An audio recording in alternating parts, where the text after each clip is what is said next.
Parce que je suis une fille qui tient ses promesses, aujourd'hui je vous fais mes suggestions pour des shoujo et des josei.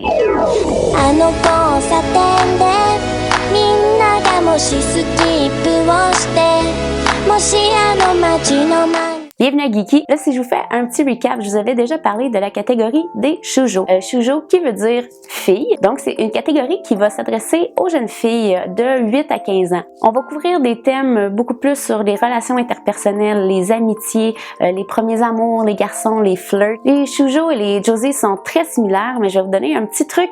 Si les personnages ne sont plus à l'école et qu'ils sont un petit peu plus vieux, on est donc dans un josei. Les josei vont souvent couvrir des sujets un petit peu plus profonds, un petit peu plus matures, un petit peu plus hardcore.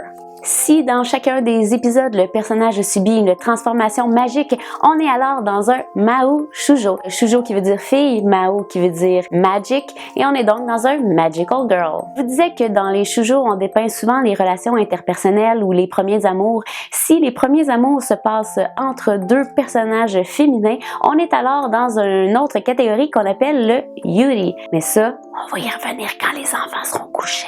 Dans un shoujo, on est souvent dans la tête du personnage principal, on entend ses pensées. C'est souvent un personnage qui commence timide, beaucoup de remises en question. On suit l'évolution psychologique du personnage. Comme promis, je vous fais quelques suggestions et on commence par la catégorie « Coudon, j'aime peut-être ça, moi, les sociopathes ». Wolf Girl and the Black Prince.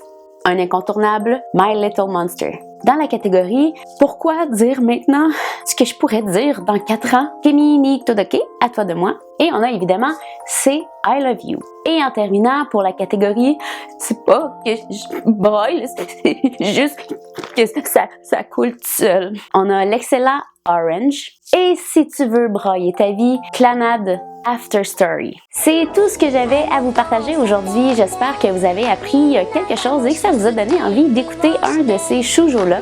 En attendant la prochaine vidéo, je vous invite à partager celui-là, à vous souscrire au channel Geeky, à liker ma page Facebook Caro Fréchette, puis on se revoit bientôt pour une autre capsule de Geeky. Arigato, sayonara!